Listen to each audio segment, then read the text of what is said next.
Hello, good morning friends. आप सब अच्छे ही होंगे और आप अपनी पढ़ाई लग रहा है कि काफ़ी तेज़ी से ही चल रहा है। तो बहुत सारे विद्यार्थियों का एक डिमांड था कि सर बिहार एसएससी का जो सेट है वो सेट करवा दीजिए। ऐसे हम लोगों ने भी एक बुक्स लिखा है जिसमें 10 सेट है, तो हम उसको चाहेंगे बिहार एसएससी के लिए, तो उसको भी हम करा देते हैं। फिलहाल इसमें बहुत सारा चीज़ आपको मिलेगा। बहुत बढ़िया से समझिए कि ये सेट को तैयार किया गया है और यह सेट है एडिटोरिया का, और एडिटोरिया के द्वारा सेट तैयार किया गया है। तो चलिए हम लोग आपका टाइम नहीं बर्बाद करें, सीधे हम लोग सेट पे आते हैं। क्योंकि अभी देखिएगा सबसे ज़्यादा सेट प्रैक्टिस करने की ज़रूरत है। जितना ज़्यादा से ज़्यादा हम कोशिश करेंगे बहुत सारा सेट जो है, क्योंकि आपके पास एक या 2 ही सेट होगा, हम लोग के पास कम से कम समझिए कि 12 सेट है। तो 12 सेट से कोशिश करेंगे हम, समझिए कि जितना भी हो सके वो करा दिया जाए। 1 मिनट, चलिए। तो यहाँ देखते हैं हम लोग का जो पहला प्रश्न है, यहाँ पे आप देख रहे होंगे। पहला प्रश्न कहता है कि प्रति व्यक्ति आय की गणना कैसे की जाती है। प्रति व्यक्ति आय की गणना कहता है कैसे किया जाता है। तो प्रति व्यक्ति आय बराबर होता है राष्ट्रीय आय बटा जनसंख्या। ठीक है, तो इसका आंसर क्या हो जाता है, डी हो जाएगा। ठीक है, प्रति व्यक्ति आय की गणना राष्ट्रीय आय बटा जनसंख्या हो जाएगा। और दूसरा प्रश्न देखिए, यहाँ पे कहता है कि निम्न में से कौन सा एक भारतीय रिजर्व बैंक का कार्य नहीं है। प्रश्न को भी बड़ी समझिए कि ध्यान से पढ़ना चाहिए, है ना, तब जा कर के इसका आंसर टिक करना चाहिए। निम्न में कौन सा एक भारतीय रिजर्व बैंक का कार्य नहीं है, तो ये हो जाएगा आपका शाख सृजन का। ये शाख जो सृजन है 2 का ए हो जाएगा इसका आंसर। शाख सृजन का ये कार्य नहीं है भारतीय रिजर्व बैंक का। अगला सवाल हम लोग देखेंगे, तीसरा नंबर सवाल देखिएगा। देखिए तीसरा नंबर सवाल कहता है यहाँ पे, इसको नीचे कर लिया जाए, कृषि एवं ग्रामीण विकास। ये प्रश्न बार बार पूछा जाता है हर एग्जाम में, चाहे बिहार एसएससी का एग्ज़ाम हो, चाहे बिहार से संबंधित जितना भी एग्ज़ाम होता है, अक्सर पूछा जाता है कृषि एवं ग्रामीण विकास कार्यक्रमों की सभी प्रकार की शाख आवश्यकताओं की पूर्ति करने वाली एकमात्र संस्था कौन सा हो जाता है। तो एकमात्र संस्था आपको नाबार्ड हो जाएगा। कौन सा, तो नाबार्ड हो जाता है। और इसकी स्थापना, नाबार्ड की स्थापना 12 जुलाई 1982 ईस्वी को किया जाता है। ठीक है, याद रखिएगा, इसकी स्थापना 12 जुलाई 1982 ईस्वी को किया जाता है। कृषि एवं ग्रामीण विकास कार्यक्रमों की सभी प्रकार की आवश्यकताओं की पूर्ति करने वाली बहुत बड़ी संस्था है जिसको हम लोग नाबार्ड कहते हैं। ठीक है, जिसकी स्थापना 12 जुलाई 1982 को होता है। उसके बाद अगला सवाल देखिए, कोई अर्थव्यवस्था टेक ऑफ अवस्था में होती है जब, टेक ऑफ अवस्था में होती है जब, तो क्या हो जाएगा। देखिए टेक ऑफ अवस्था में जब होती है तो स्थैतिकी विकास प्रारंभ हो जाता है। ठीक है, ये हमारा 4 नंबर सवाल है। क्या हो जाएगा, स्थैतिकी विकास का प्रारंभ जो है ये होने लगता है और हो जाता है। ठीक है, कोई अर्थव्यवस्था टेक ऑफ में, याद रखिए इसको। ठीक है, चलिए अगला हम लोग देखते हैं यहाँ पे। देखिए 5 नंबर सवाल हो जाएगा। तो 5 नंबर सवाल देखिएगा। 5 नंबर सवाल कहता है, ये बहुत इंपॉर्टेंट है, निम्नलिखित घटनाओं पर ध्यान दें तथा उन्हें कालानुक्रम में व्यवस्थित करें। अब ये देखिए, 20 सूत्री कार्यक्रम, बैंकों का राष्ट्रीयकरण, हरित क्रांति का प्रारंभ, ठीक है, दिया हुआ है। और ये कहता है कि काल क्रमानुसार इसको व्यवस्थित करें।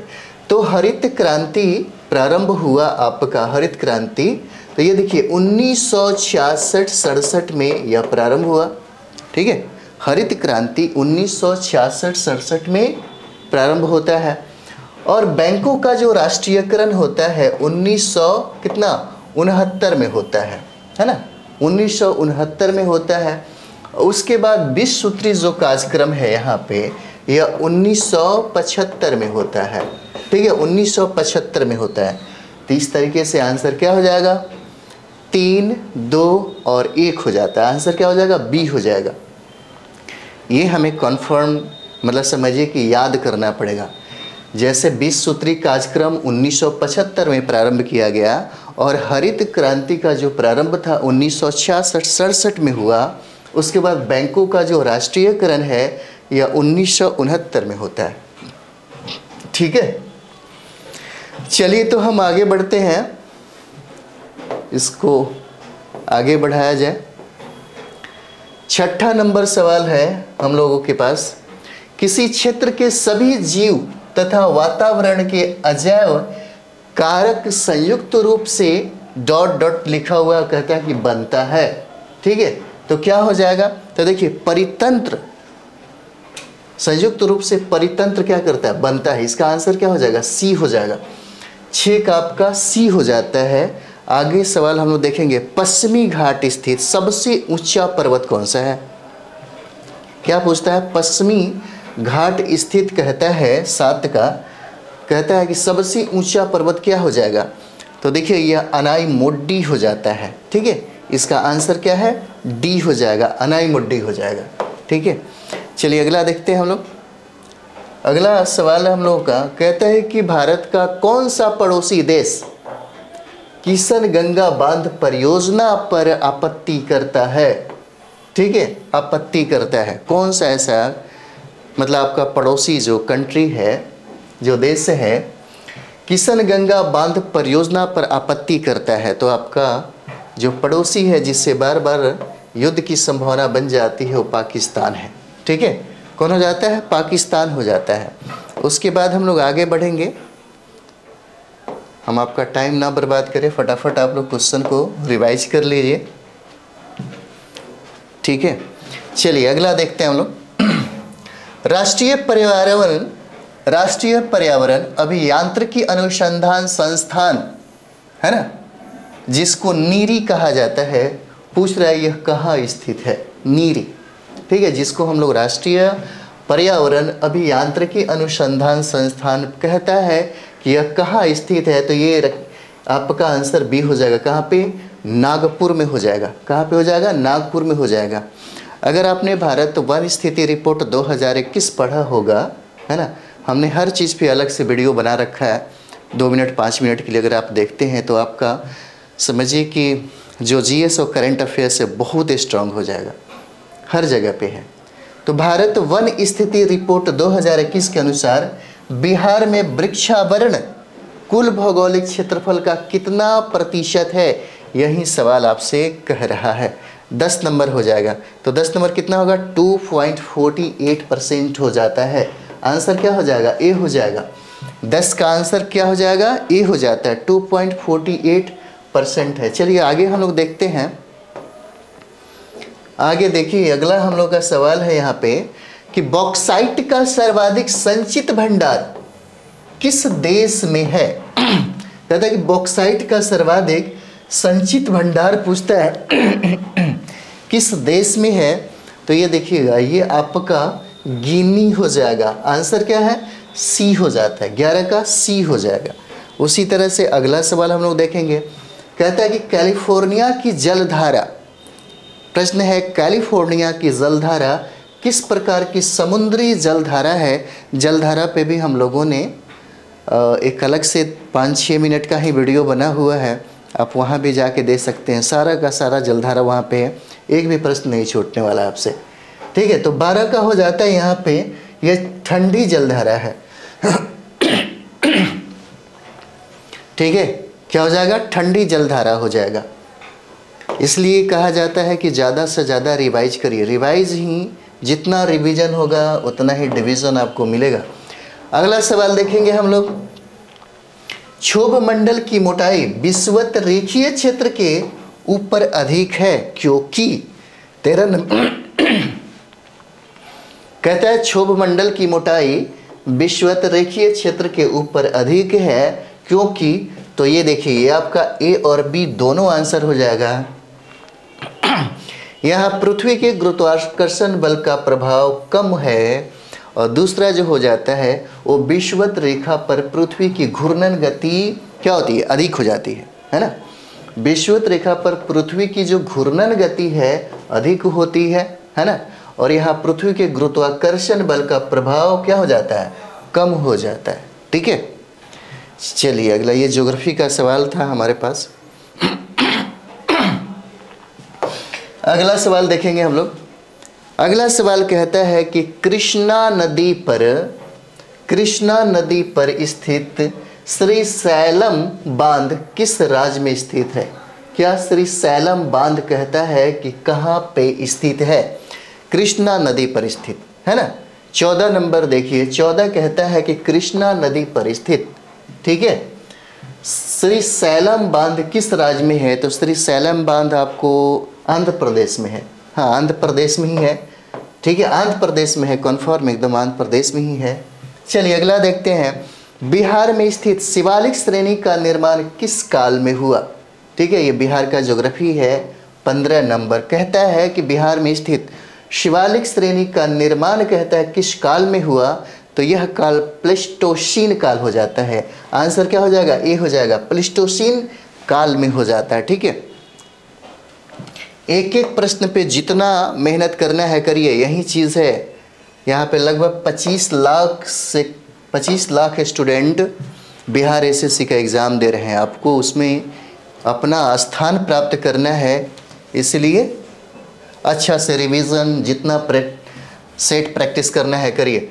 अगला सवाल है, निम्नलिखित में से किस राज्य के कुल सिंचित क्षेत्र का अधिकतम प्रतिशत तालाबों द्वारा सिंचित होता है ना। कहता है तालाबों द्वारा सिंचित होता है। तो ये आपका 16 नंबर सवाल हो जाता है। क्या हो जाएगा, इसका आंसर डी हो जाएगा। क्या, तमिलनाडु में। ठीक है, तमिलनाडु हो जाता है। चलिए अगला हम लोग देखेंगे। यहाँ पे आप देख सकते हैं, मिलान करना है इसमें।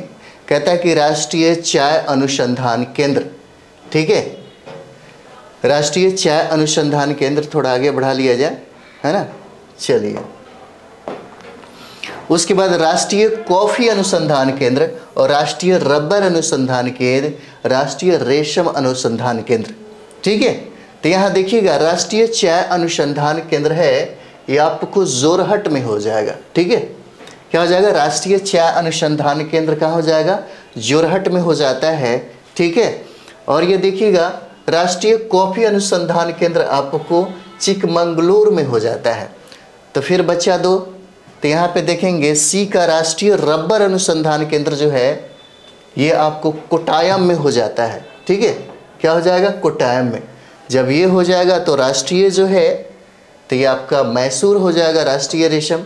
इस तरीके से हम लोग का आंसर डी हो जाता है। ठीक है, इस तरीके से हम लोग का आंसर क्या हो जाएगा, डी हो जाएगा। ठीक है, चलिए अगला सवाल हम लोग देखें।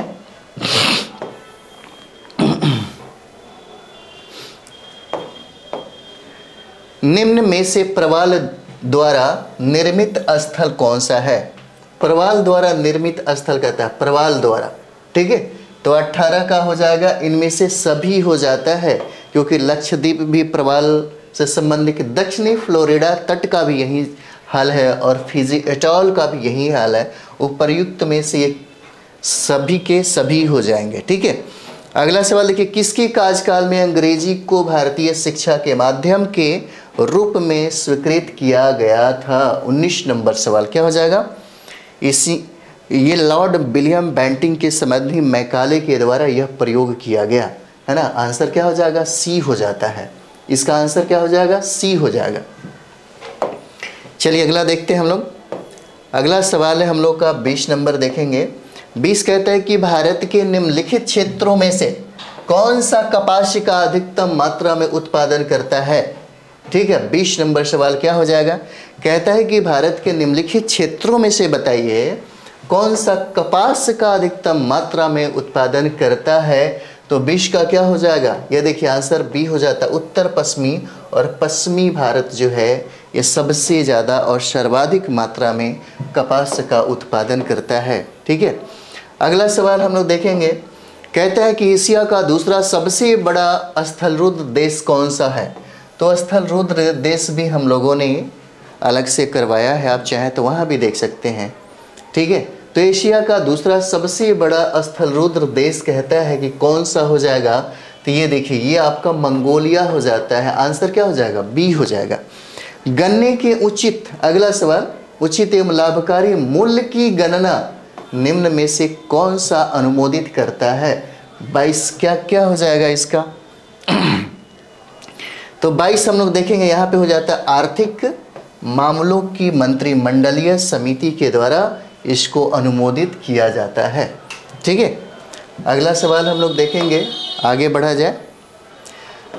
23 नंबर सवाल है यहाँ पे। 23 नंबर सवाल देखिए, कहता है यहाँ पे कि राष्ट्रमंडल कॉमनवेल्थ की स्थापना कब हुई थी। स्थापना कहता है कि कब हुई थी। 23 नंबर, तो इसकी स्थापना देखेंगे 1926 में हुआ था इसकी स्थापना। 1926 में इसकी स्थापना हुई थी। और एक चीज़ और भी बताया जाए, अभी वर्तमान में राष्ट्रमंडल में देशों की संख्या 54 है, 54 देश है। ठीक है, और भारत इसकी सदस्यता 1949 में प्राप्त किया। भारत इसकी सदस्यता जो है, ये सदस्यता है ना, सदस्यता 1949 में प्राप्त किया। राष्ट्रमंडल की स्थापना 1926 में हुआ और वर्तमान में राष्ट्रमंडल में सदस्यों की संख्या 54 है और भारत ने इसकी सदस्यता 1949 में प्राप्त कर लिया। अगला सवाल है हम लोग का 24 नंबर, जो सवाल हम लोग देखेंगे 24 का, कहता है इसमें मिलान करिए, तो इसको आगे बढ़ा दिया जाए, आगे बढ़ाया जाए। तो देखिए इसमें दिया हुआ है,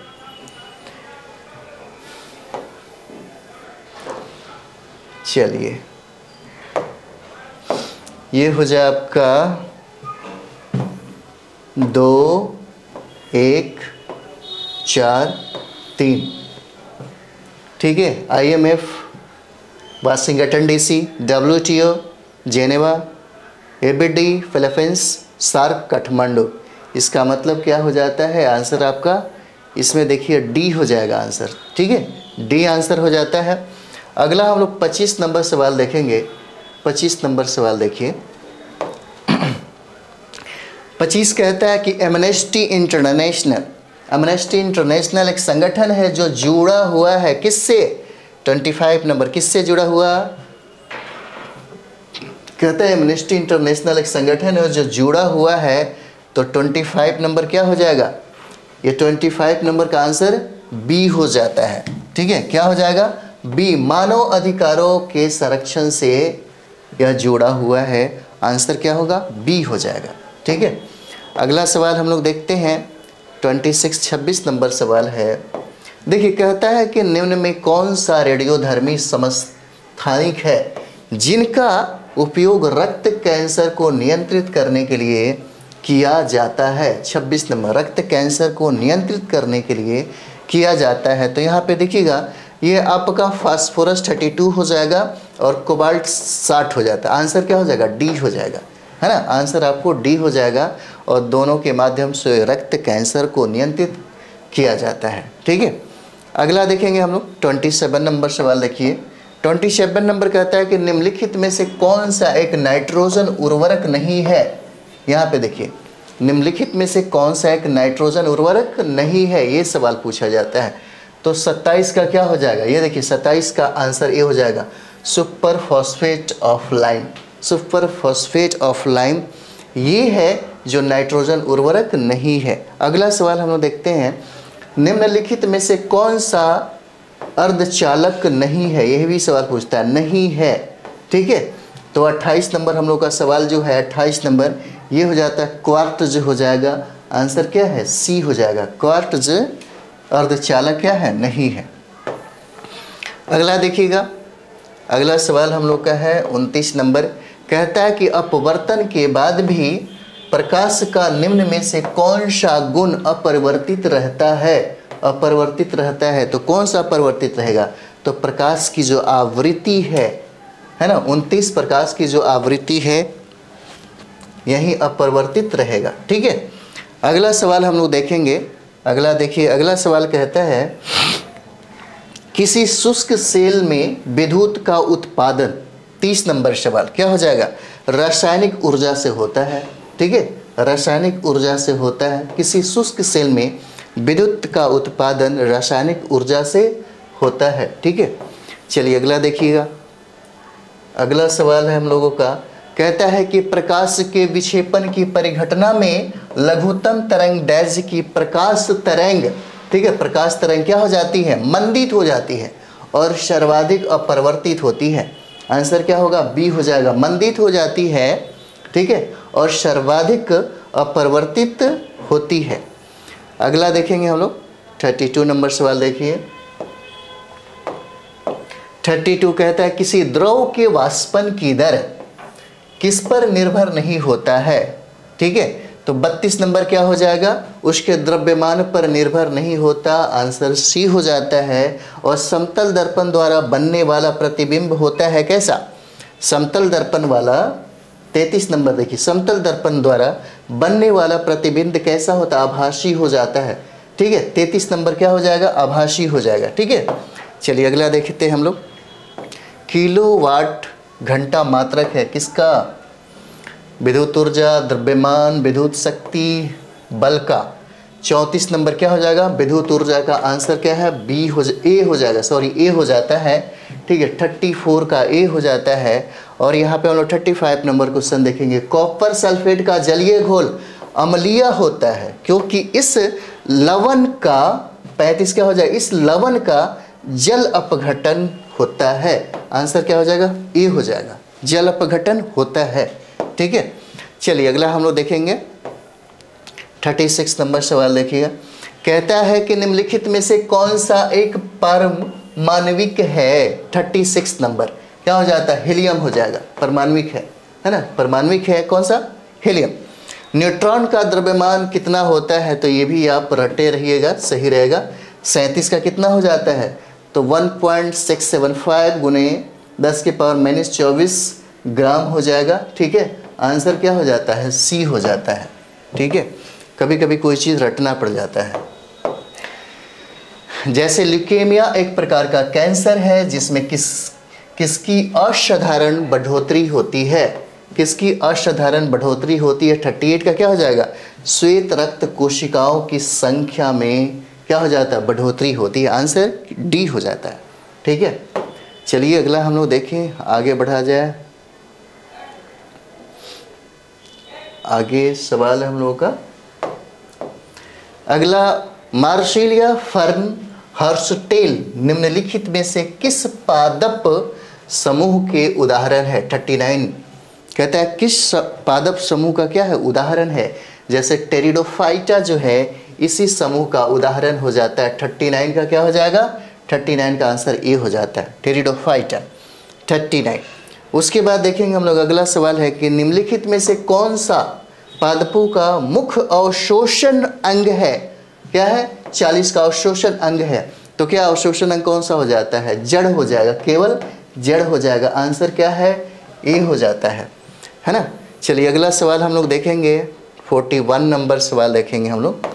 41 नंबर कहता है कि निम्नलिखित में से कौन संयोजी उत्तक नहीं है। 41 नंबर क्या हो जाएगा, तो इसका त्वचा हो जाएगा, ये संयोजी उत्तक नहीं है। कौन सा, 41 का सी हो जाएगा।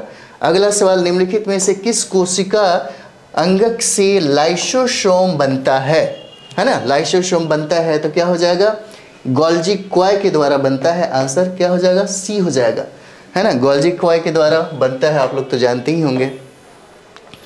चलिए 43 नंबर सवाल देखते हैं, ये बहुत ही कॉमन है, अधिकतर लोग बना देता है ना, 6ठा 7वां में भी इसको पढ़ने को मिला होगा क्या।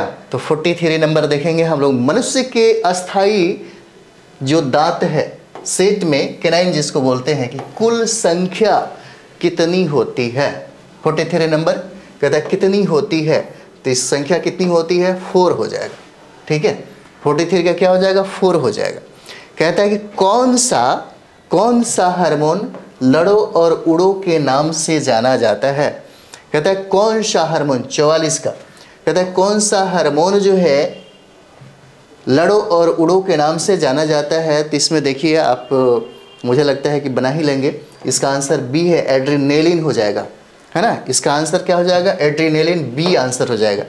चलिए आगे हम लोग बढ़े, कोई टाइम पास नहीं किया जाए, टाइम बड़ा कीमती है आपके लिए। अगला सवाल है कि निम्नलिखित में से किस विटामिन को एर्गो कैल्सीफेरॉल कहते हैं, है ना, एर्गो कैल्सीफेरॉल कहते हैं। 45 नंबर सवाल है, तो विटामिन D2 हो जाएगा। आंसर क्या हो जाता है, ए हो जाएगा। 45 का आंसर ए हो जाता है। अगला सवाल, छत्रपति शिवाजी की अष्टप्रधान, है ना, देखिए अष्टप्रधान और अष्टदिग्गज दोनों में अंतर हो जाता है। अष्टदिग्गज कृष्णदेवराय से संबंधित है और अष्टप्रधान जो है वो शिवाजी से संबंधित है, ठीक है।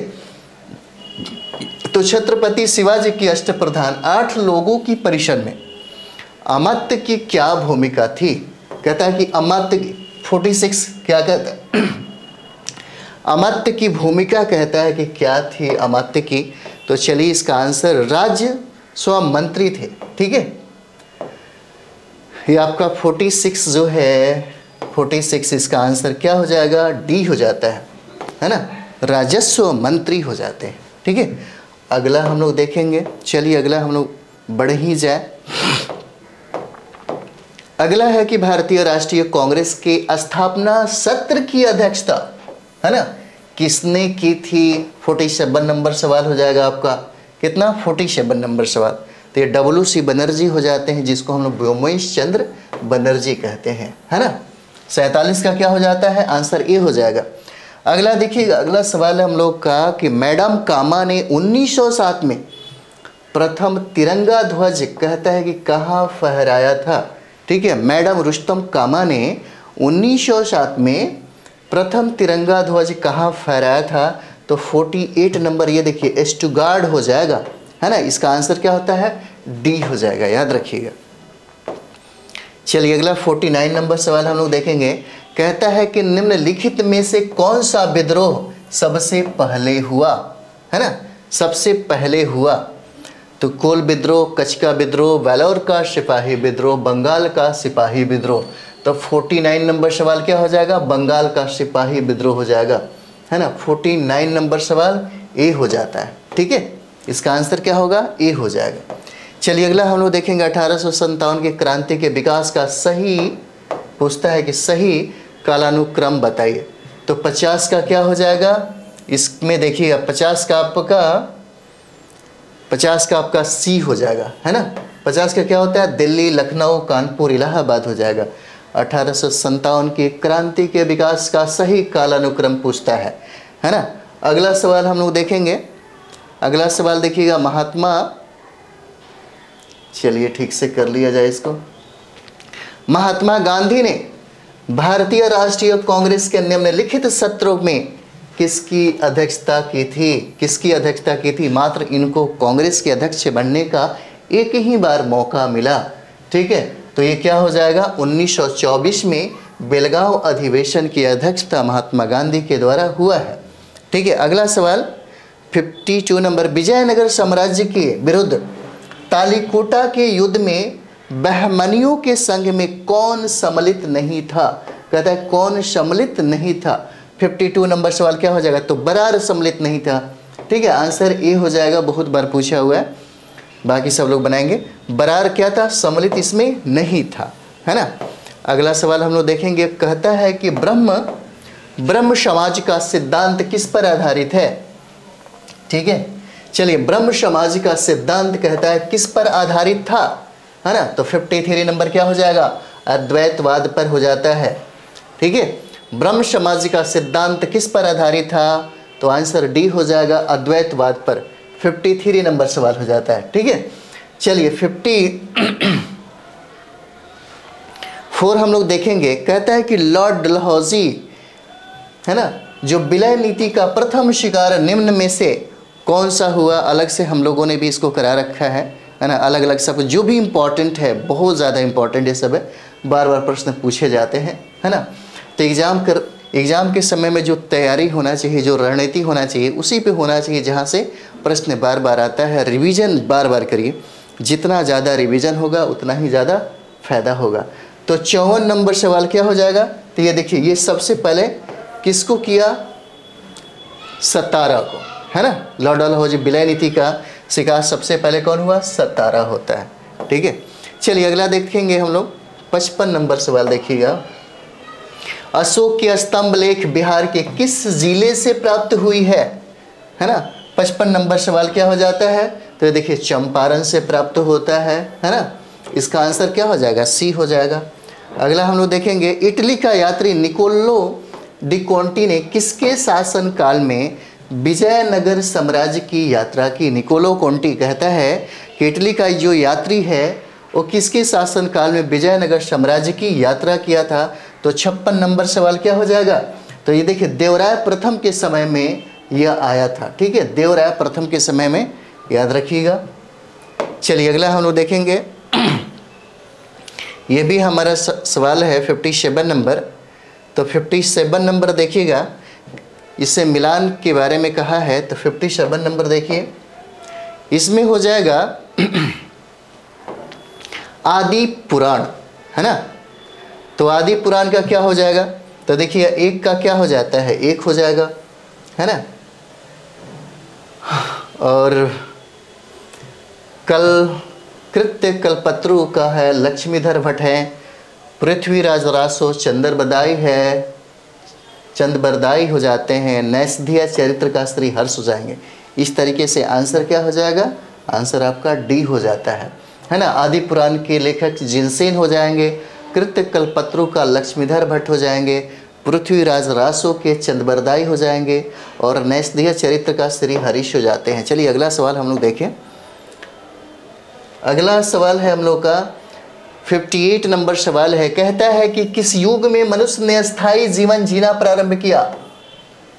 कहता है कि किस युग में मनुष्य ने अस्थायी जीवन जीना प्रारंभ किया? तो 58 नंबर सवाल क्या हो जाएगा? ये देखिए, नवपाषाण युग में जो मानव थे अस्थायी जीवन जीना प्रारंभ किया। एलोरा में प्रसिद्ध शिव मंदिर का निर्माण किसने करवाया था, है ना। 59 नंबर देखिए, कहता है कि एलोरा में प्रसिद्ध शिव मंदिर का निर्माण किसने करवाया था? तो ये अधिकतर लोग जानते होंगे, राष्ट्रकूट शासक कृष्ण प्रथम के द्वारा इसका निर्माण किया गया था। 59, ओके। चलिए अगला देखते हैं हम। अगला सवाल है कि अभिलेखों के, है ना, अभिलेखों के अध्ययन को क्या कहा जाता है? 60 नंबर सवाल, इसको एपिग्राफी कहा जाता है, ठीक है। एपिग्राफी कहा जाता है, आंसर ए हो जाएगा। चलिए अगला, एपिग्राफी कहा जाता है। अगला सवाल है हम लोग का, जैसे देखिए, कहता है कि भारत के महान्यायवादी के संदर्भ में क्या गलत है? 61 नंबर कहता है क्या गलत है? तो वह लोकसभा में मतदान कर सकता है, ये गलत है ना। वह लोकसभा में मतदान कर सकता है। 61 का क्या हो जाएगा? डी, है ना। कहता है कि क्या असत्य है, ठीक है। चलिए अगला देखेंगे हम लोग। 62 नंबर सवाल देखा जाए। 62 कहता है कि निम्नलिखित अनुच्छेदों में से कौन एक राज्य सरकार को ग्राम पंचायतों को संगठित करने के लिए निर्देशित करता है? तो 62 नंबर सवाल क्या हो जाएगा?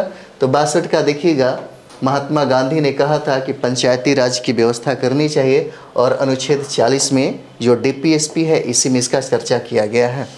अगला सवाल है कि राष्ट्रपति के निर्वाचन में निम्नलिखित में से कौन भाग नहीं लेता है? कहता है कौन भाग नहीं लेता है? तो 63 नंबर क्या हो जाएगा? लोकसभा का गैर निर्वाचित जो सदस्य है यह भाग नहीं लेता है। आंसर क्या हो जाएगा? सी हो जाता है, ठीक है, सी हो जाएगा। चलिए अगला हम लोग देखा जाए।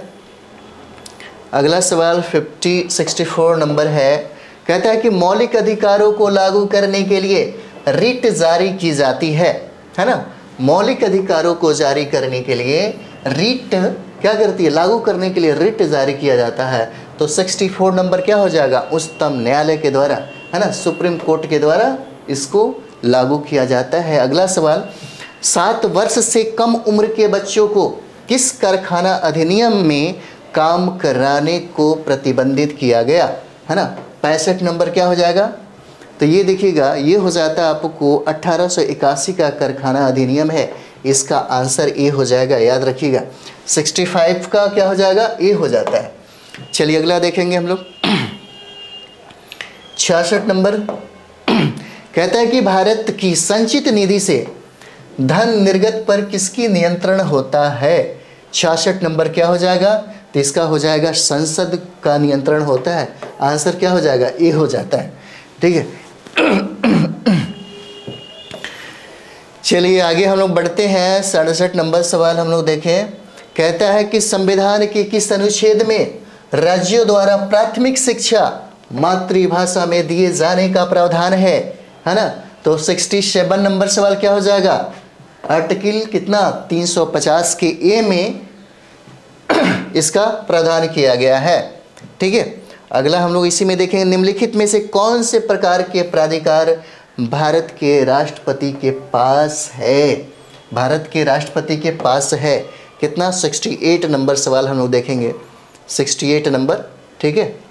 तो 68 नंबर देखिए, इसका आंसर 2 और 4 हो जाएगा, है ना। औपचारिक और कानूनी, उसके बाद संवैधानिक और नाम मात्र का। ठीक है, चलिए अगला देखते हैं हम लोग। 69 नंबर सवाल देखिए। कहता है कि समवर्ती सूची के विषयों पर केंद्र व राज्य दोनों ही कानून बना सकता है, परंतु दोनों में विरोध की स्थिति में क्या होगा। तो 69 में क्या हो जाता है, केंद्र का कानून क्या हो जाएगा, मान्य हो जाएगा। आंसर क्या होता है, सी हो जाएगा। उस समय में केंद्र का जो कानून है वही मान्य हो जाता है। ठीक है, चलिए अगला हम लोग देखेंगे। 70 नंबर सवाल है। कहता है कि निम्नलिखित में से कौन सुमेलित नहीं है। 70 क्या है, कौन सुमेलित नहीं है। तो क्या हो जाएगा, सुमेलित नहीं है अनुच्छेद 20 दोहरे दंड से, ये भी तो है। 70 का आपका डी हो जाता है, जो सुमेलित नहीं है। 22(2) किसी भी गिरफ्तार व्यक्ति को यथाशीघ्र गिरफ्तारी का कारण बताना होगा। ये आपका क्या है, सुमेलित नहीं है, है ना। चलिए अगला देखते हैं हम लोग। विश्व पर्यावरण दिवस का थीम पूछता है, विषय पूछता है कि विषय बताइए कौन सा हो जाता है। किसका, 71 नंबर देखिएगा। विश्व पर्यावरण दिवस जो 2023 का थीम विषय कहता है, बताइए। 71 इसका हो जाएगा solution to plastic pollution. Sorry, solution to plastic pollution हो जाएगा। अगला हम लोग सवाल देखें। 72 नंबर देखा जाए, है ना। 72 नंबर देखिएगा। कहता है कि हाल ही में प्रदान किए गए जीआई टैग उत्पादों के संबंध में कौन सुमेलित नहीं है। 72 नंबर सवाल क्या हो जाएगा, तो यहाँ पे देखिए 72 का आंसर हो जाता है बी, है ना। इसका आंसर क्या हो जाएगा 72 का, तो रायगढ़ सॉल हो जाता है जो सुमेलित नहीं है। बाकी खामती चावल जो है अरुणाचल प्रदेश, सलेम साबूदाना तमिलनाडु, कालपे हैंड पेपर जो है उत्तर प्रदेश का है। ठीक है, इसमें यही सम्मिलित नहीं है। चलिए अगला देखेंगे हम लोग। 73 नंबर सवाल देखा जाए। 73 कहता है कि हाल ही में, है ना, नियुक्त हुए व्यक्तियों में कौन सुमेलित नहीं है। कहता है कौन सुमेलित नहीं है। तो 73 का क्या हो जाता है, तो ये देखिए क्रिस्टोफर लक्सन जो है इक्वाडोर के राष्ट्रपति, ये सुमेलित नहीं है, बाकी सब लोग सुमेलित हो जाते हैं। ठीक है, चलिए अगला देखते हैं हम लोग का।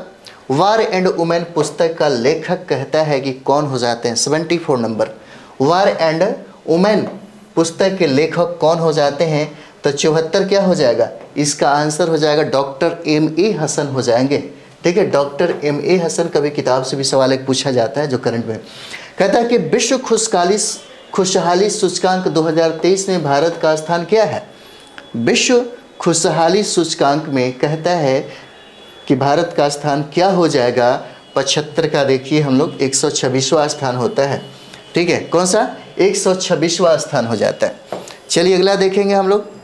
76 नंबर सवाल देखा जाए। कहता है कि भारत के पहले वैदिक थीम आधारित वेद वन पार्क का उद्घाटन कहाँ किया गया, है ना। 76 नंबर सवाल क्या हो जाएगा, तो ग्रेटर नोएडा में किया गया है। इसका आंसर क्या हो जाएगा, बी हो जाएगा। अगला देखा जाए। अगला कहता है कि किस देश के राष्ट्रपति द्वारा प्रधानमंत्री नरेंद्र मोदी को grand cross of the legion of honour पुरस्कार प्रदान किया गया है। ठीक है, 77 क्या हो जाएगा। कहता है किस देश के राष्ट्रपति द्वारा प्रधानमंत्री नरेंद्र मोदी को grand cross of the legion of honour पुरस्कार दिया गया, तो यह दिया जाता है मिस्र के द्वारा। 77 का क्या हो जाएगा, ए आंसर हो जाएगा। अगला हम लोग देखें 78 नंबर सवाल हमारा हो जाता है, विश्व पर्यटन संगठन द्वारा भारत के किस गांव को सर्वश्रेष्ठ पर्यटन गांव 2023 का पुरस्कार दिया गया। तो 78 नंबर क्या हो जाता, ये गुजरात में है जिसका नाम है धोरडो गांव, है ना। इसका आंसर क्या हो जाएगा, डी हो जाता है। ठीक है, डी हो जाएगा। और हमारे सेशन का ये जो लास्ट जो सवाल है आपके सामने है, भारत की पहली पुलिस ड्रोन यूनिट, है ना। कहता है पुलिस, कहता है कि भारत की पहली पुलिस ड्रोन यूनिट किस शहर में लॉन्च की गई है ना, किस शहर में लॉन्च की गई है। तो ये आपका चेन्नई हो जाता है और ये सेशन यहीं पे समाप्त होता है। क्योंकि आप देखेंगे 75 जो प्रश्न है आपका, 75 जो प्रश्न है ना, जीएस से रहेगा। आपके बिहार जो एसएससी का एग्ज़ाम देने वाले हैं और मेंस में भी यहीं बिहार दरोगा का जो मेंस का पेपर हो रहा है उसमें भी 75-80 प्रश्न ऐसे मिल जाएंगे वहाँ पे भी, है ना। और बाकी 75 जो प्रश्न है, 75 जो प्रश्न है वो आपका मैथ और रीजनिंग हो जाता है। ठीक है, तो जीएस का भी है और मैथ और रीजनिंग का भी आपके पास मिलता रहेगा। ठीक है, तो हम लोग एकदम कंप्लीट ये करा रहे हैं। जो 2-5 मिनट का जो शो है उसको ज़रूर आप देखेंगे, उसमें वही चीज़ पे फैक्ट मतलब समझिए फोकस किया जा रहा है जहाँ से सवाल बार बार पूछे जाते हैं। ठीक है, तो चलिए हम लोग नेक्स्ट वीडियो में मिलते हैं। थैंक यू वेरी मच आप सभी लोगों को।